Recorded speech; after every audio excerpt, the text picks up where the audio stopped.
All right, hello everyone, and welcome to Traffic Corner Tuesday. My name is Paul Kerr, the Client Relationship Manager here at Counting Cars, and I'm your host for today's webinar. Today we'll be discussing why the traffic engineering world should be collecting 48-hour turning movement counts. Before we dive in, remember, we want you to join the conversation. Please use the chat box on your screen to ask questions or share your experience throughout the presentation. Depending on the question or comment, we'll try to discuss it immediately or circle back to it at the end. The Traffic Corner Tuesday webinar series is brought to you by Mike on Traffic, which is part of the SPAC Enterprise family of companies. SPAC Enterprise consists of a group of traffic engineering companies focus on helping you create healthy transportation systems and fix broken ones. Please visit our websites, countingcars.com or spacconsulting.com to schedule a call to discuss your transportation equipment and study needs, or simply learn how we can help you. Please mark your calendar for our upcoming webinar on November 20th.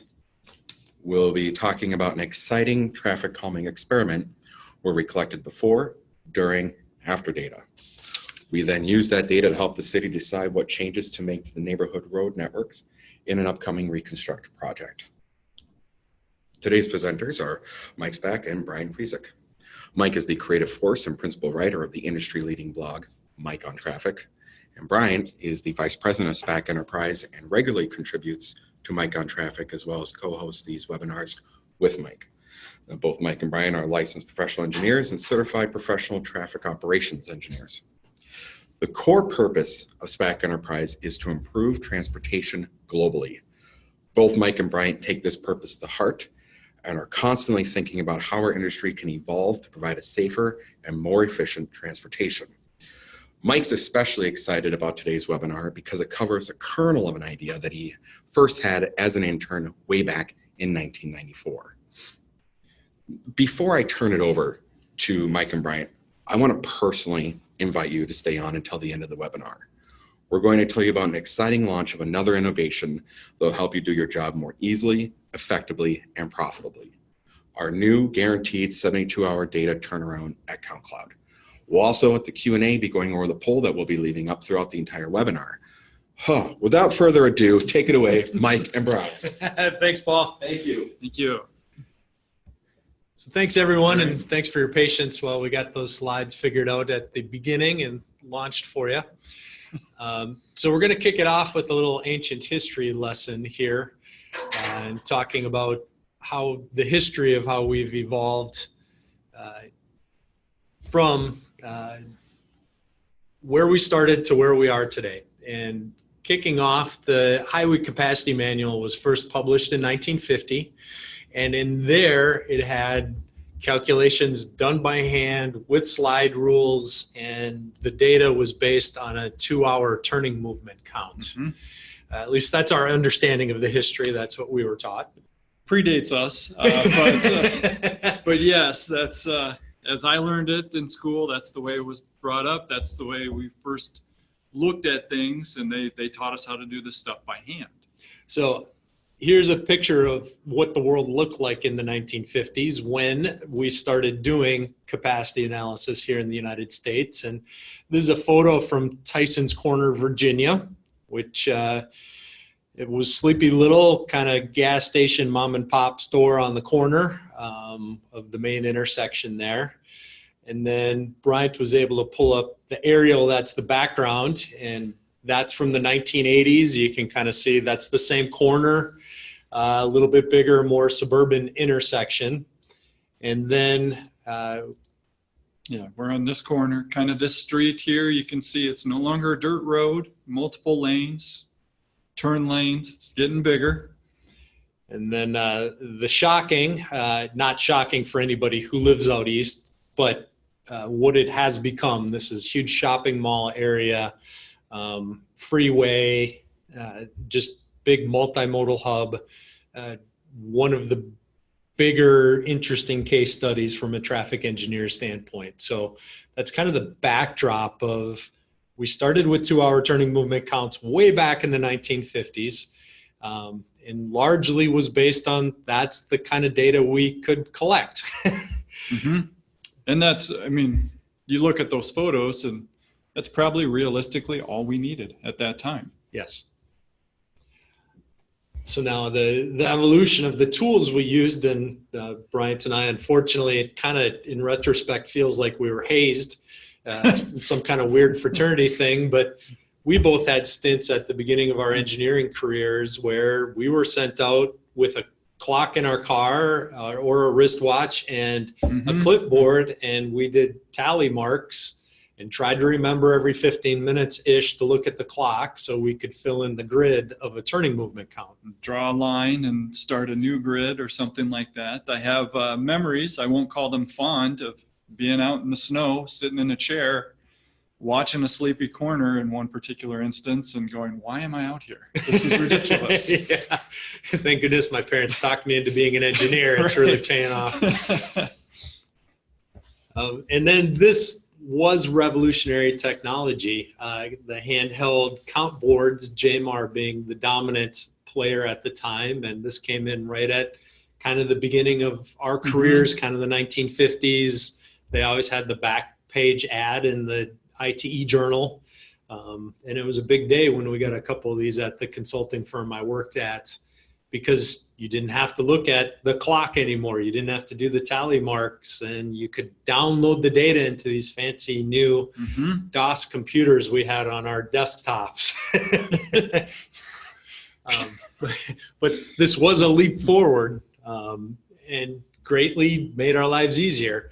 And that's where things kind of stood for quite a while, about 20 years. 20 years.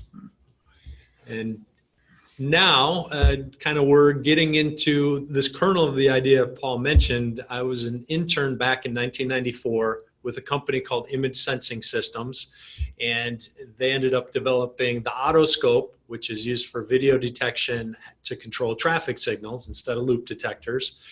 And working way back then, it dawned on me as I'm sitting in my traffic engineering class with a clipboard and pencil for a school project, and then working inside this technology company of, some days it sure seems like computers and video cameras should be doing turning movement counts.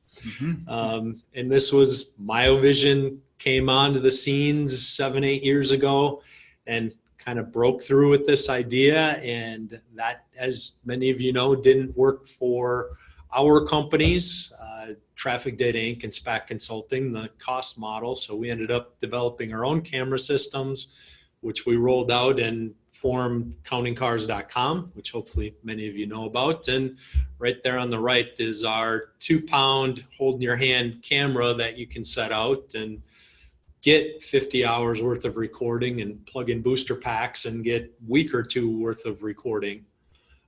So we don't have to sit out there in the snow in a lawn chair anymore with a clipboard. Yeah. Except for hazing. No longer do you need to do that.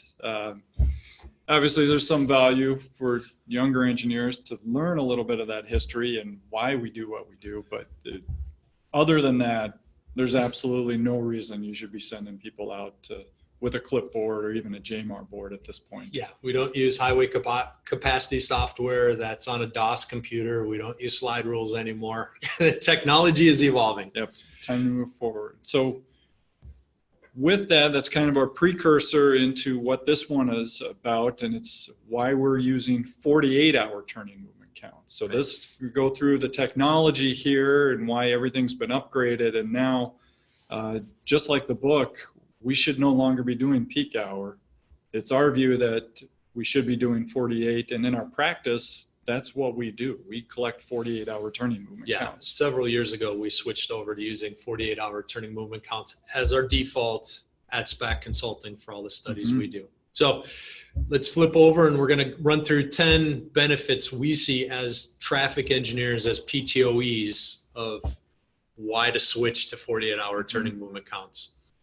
And the first one is anyone who has gone out and put out tube counters knows that it is less than ideal technology.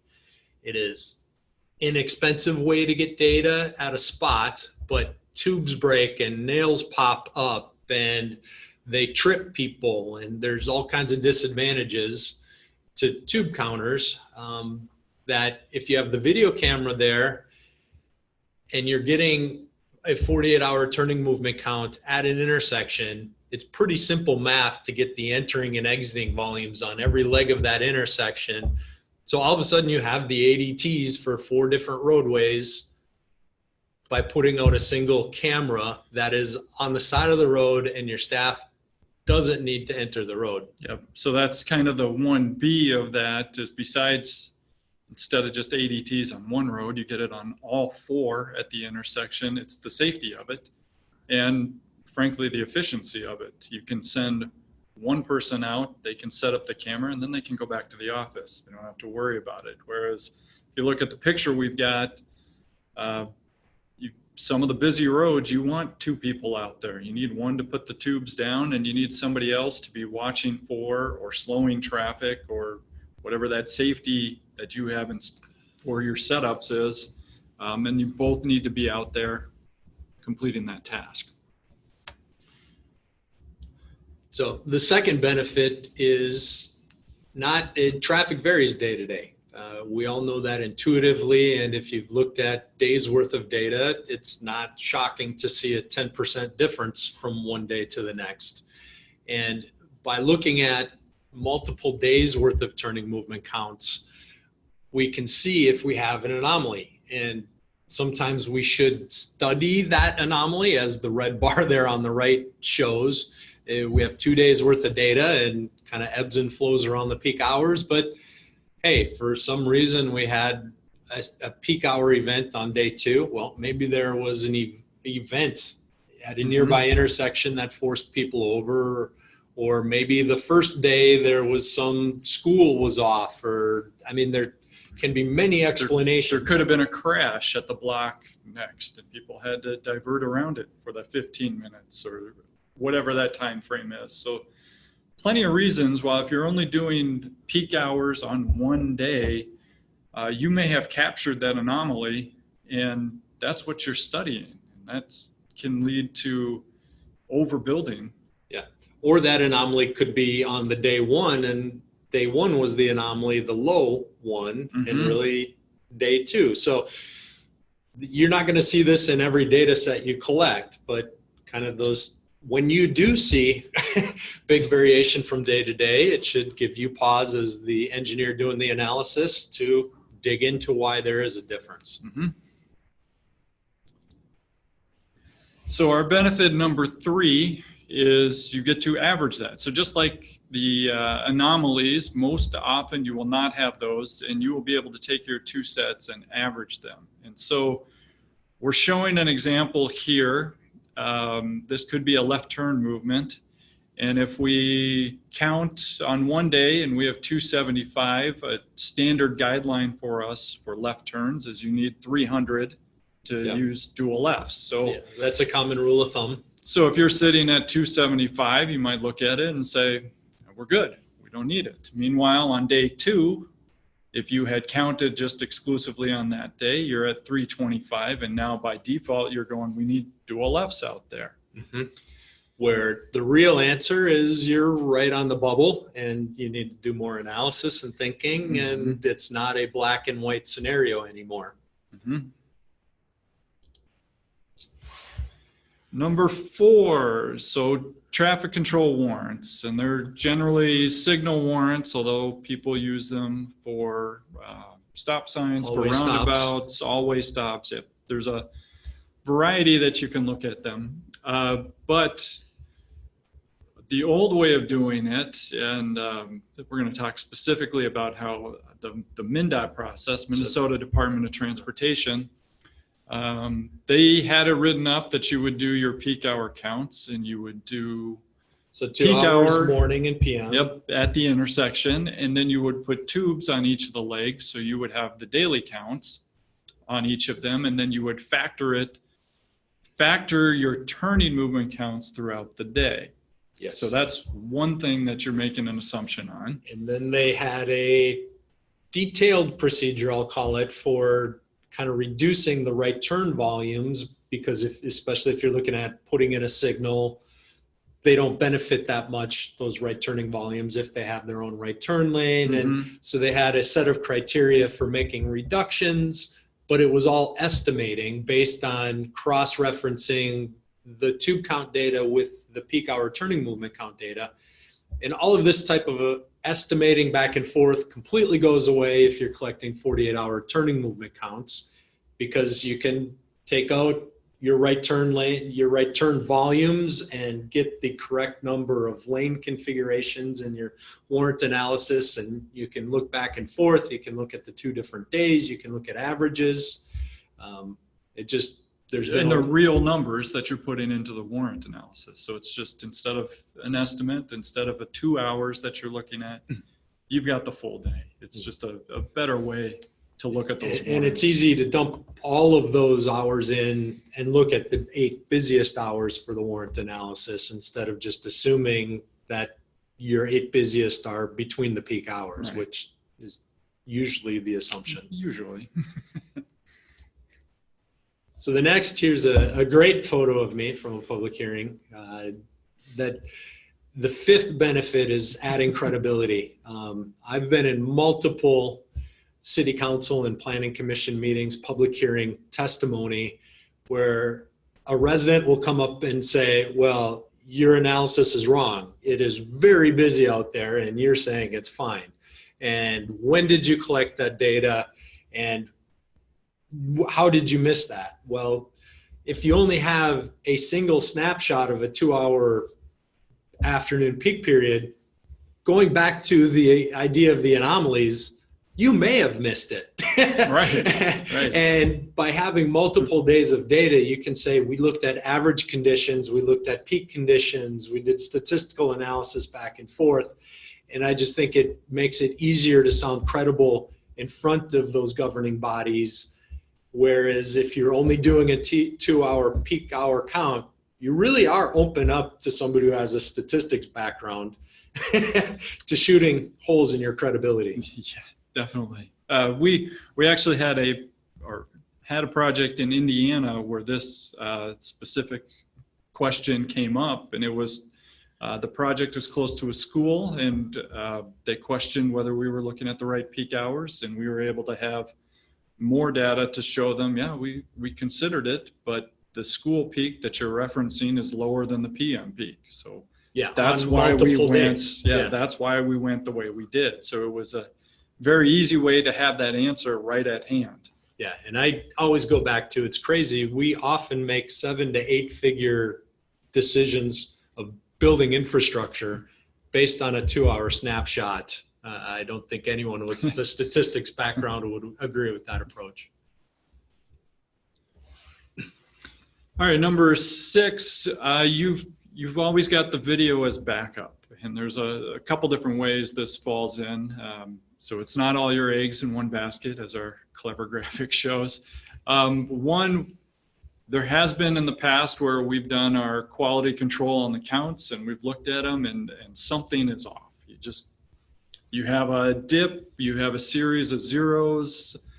Whoever the counter was when they were reviewing the video just missed something, and you can notice that problem, but now you can go back to the video and check it. You have that backup to look at and say, yep, so you missed those counts, and we're going to recount it and put them in there. Yeah, over at Traffic Data Inc., we were doing a huge data collection project within the city of Minneapolis, and came back that account had 0 volume coming out of one leg of the intersection in the morning, and it went back to the video, recounted it, and it was accurate. It was the 4th leg was coming out of a strip mall. None of the businesses were open yet in the peak hour, and we were able to verify for the client that no, that data is accurate. Whereas if we didn't have video, we would have went out there and recounted it.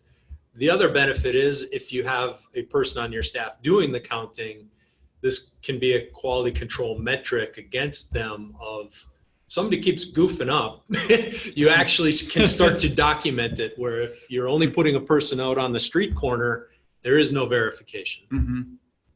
The last one on this, where we've done it a couple times, we try not to, but if we have a project that we think is moving forward, we're pretty confident in it, but we don't have the contract yet, we've gone out and collected the video at the intersections we've needed, and we just hold that for when the contract does come through. So it's a way for us to spread that work out. We knew we had some other stuff coming up. We knew we were going to be busy.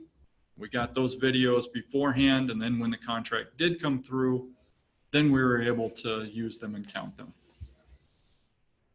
Okay. So the seventh benefit is us as engineers, we are not out there for this whole count period, yet we need to understand what's going on. And it is recommended that for your studies and your work, you get out there in the peak hours and drive around so you get a feel for the operations. But you can't be at every intersection for the whole peak period. By definition, you're driving around. So if you have these videos, it is easy to scroll through them.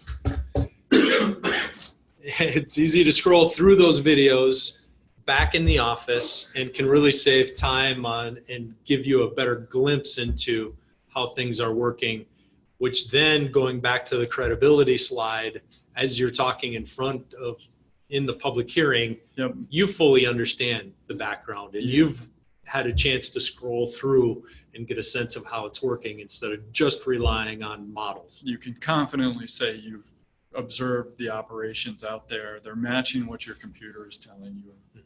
All those things that breed confidence in what you're doing.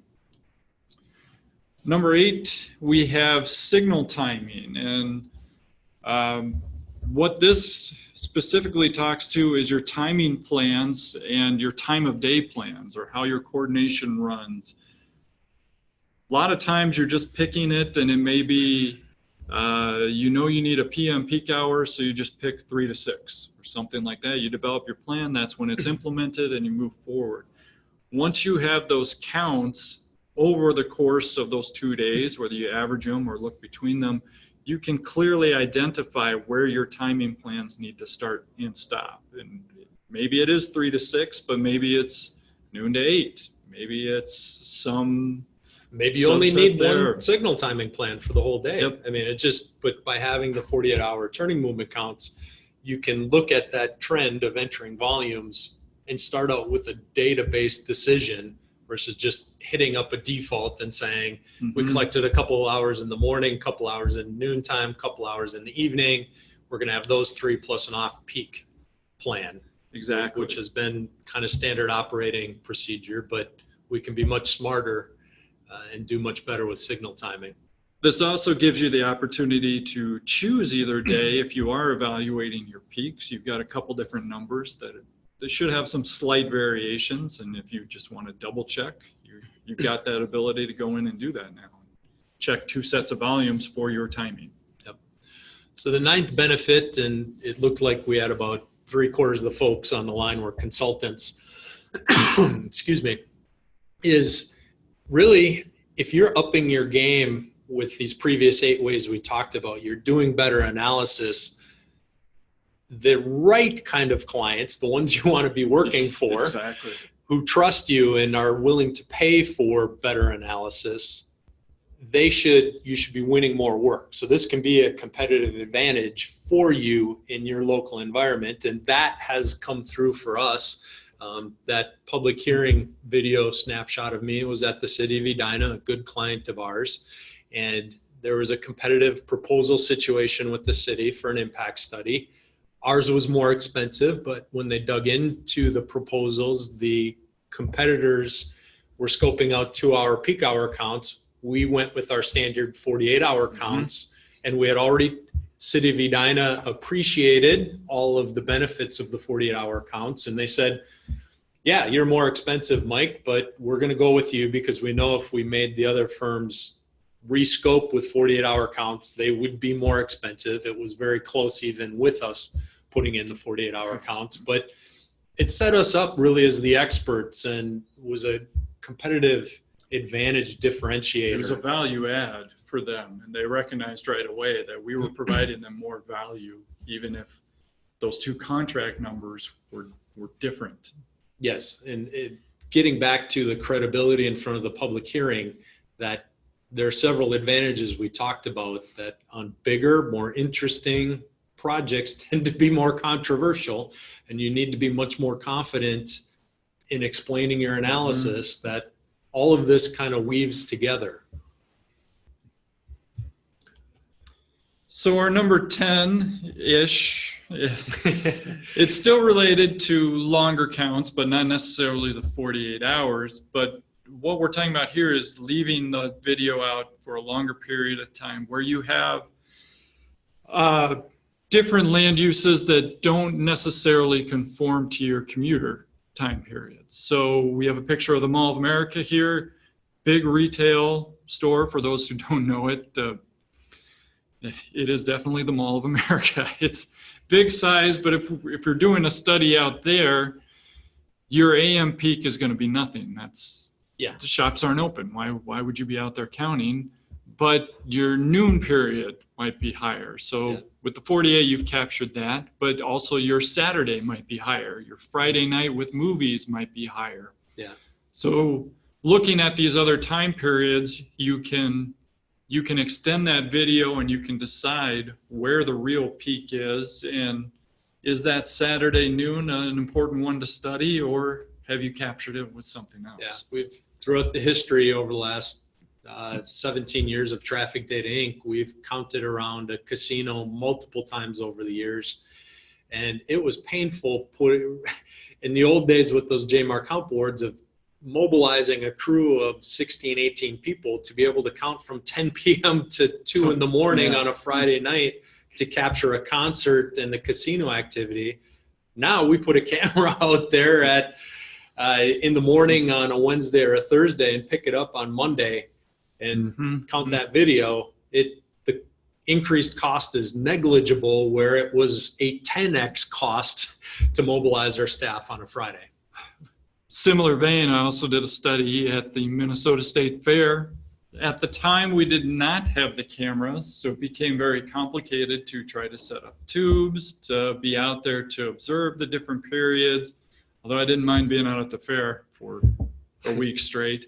But looking back now, if we had had the cameras for that situation, we could have recorded the whole time for probably not much more than what we did with tubes for only a few days. And much less hassle and much better data. And Q is, if you've worked with tubes, you know that cues over the tubes lead to inaccurate data in slow moving vehicles. So even collecting tube counts out at a state fair, that is very questionable data. Whereas when you're counting from video, you know that that's accurate data. We did some great QC on it though, so I'm sure that study was fully accurate.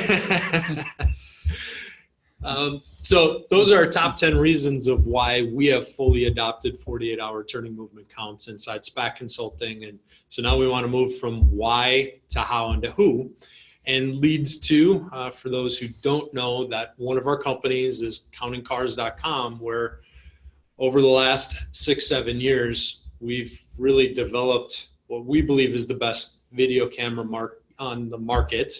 And we've also developed a video processing service that we're happy to process your videos, but we're also happy to sell you the system so you can count it in-house on fast forward speed.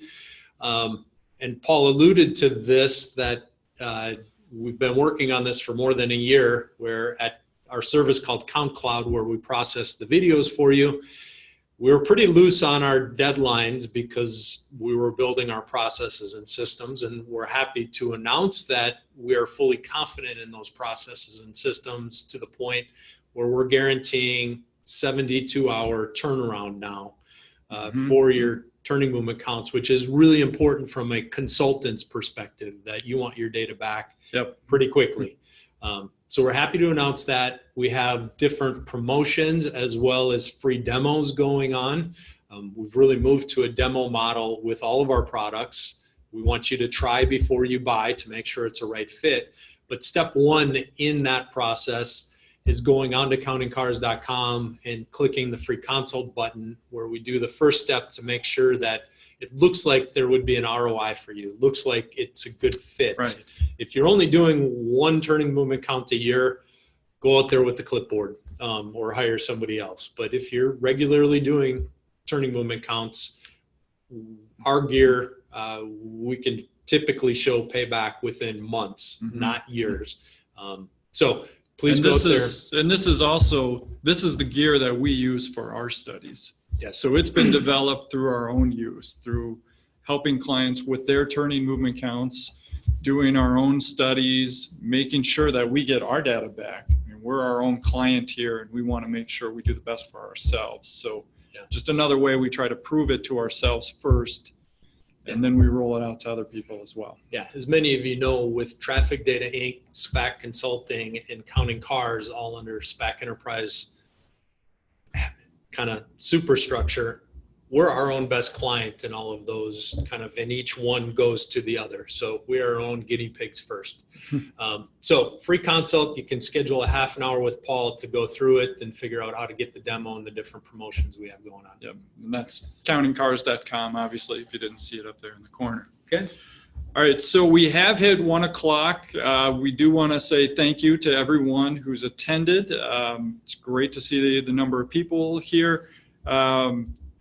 But we are going to stay on, and for those who are willing and can stay on, we're going to answer your questions. We'll bring Paul back in a second. We'll go through the poll, all those things. So just, again, for those who have to leave, thank you for attending. We hope to see you next month.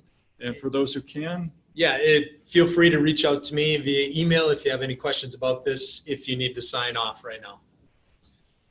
All right, real quick, let's do the poll. So we had quite a few of you attend. Let's go ahead and hit end polling so people don't try to do it like they did last time. Thank you. So where are you located? The majority of you were from Central USA at 36%. We had 28% coming in next on the East. And the West and International, West USA International came in tied at 18% each. Interesting. 65% of you are with a consulting firm, 33% are with a government agency, and 1% is one of you is a data collection firm. Most of you have been in the business 20 plus years at 35%, then going down to 11 to 20, and so forth. Interesting. Very interesting. So most of you have the experience of sitting out there with the board. You can emphasize with us on that one. Your standard turning movement count for a majority of you is 2 hours. But if cost wasn't a factor, which very interesting is 86% of you said you should be doing 48-hour, which brings us to one of the first questions that we had, which was in the state of Minnesota, do you use 2 hours signal warrants in Minnesota? Indiana, where Brad Yarger is talking about, requires 12 hours per the MUTCD. We do all of the warrants. So there's the 8-hour warrants, the 4-hour warrants, and then the peak hour warrants. MnDOT's policy in several counties strongly discounts the 4-hour and the peak hour warrants in the analysis and really makes their decisions based on the 8-hour warrants. That's what in the majority of the cases. Yep. Yeah. And of course, anybody who's been in the industry for 20 plus years knows there's the unwritten political warrant that often comes into play, where if the politicians want the signal and you can meet a peak hour warrant, good enough. Right. So yes, in Minnesota, they are driving towards that 8-hour. They're driving towards more data, but it's not yet required, and there's no set way that you get that. So as we talked about, there is the process of getting peak hour turning movement counts and tube data, and some places will still accept that. I'm going to address this one. Alan asks, for the 48-hour count, do you use software to automatically count the vehicles, or does someone else sit there and watch the videos? Alan, that's one of the things that we can go over in that consult that Brian and Mike talked about. I think that we can definitely get in that and go more into that. I want to address a few more things pertaining to the webinar. Tony Trammell want to give you guys a little bit of food for thought.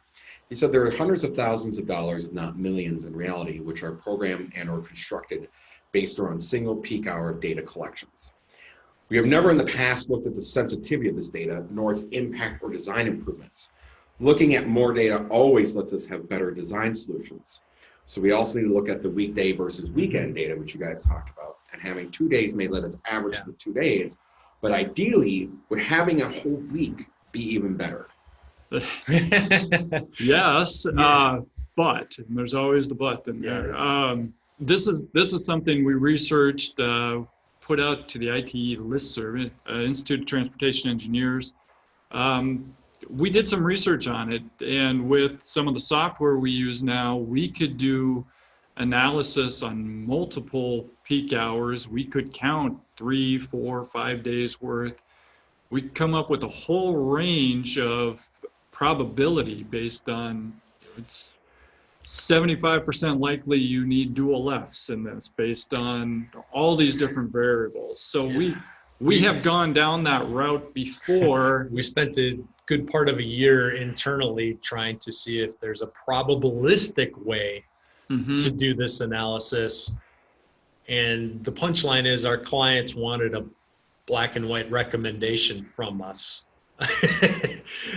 And especially other consultants, if they're reviewing our studies, and the more we dug into it, saying it's 80% likely you'll need a dual left turn lane, didn't answer the question of should we put in a dual left turn lane or not. So we are data guys. So we love having more data. We look at seasonal factors for the embedded loops that are constantly collecting data.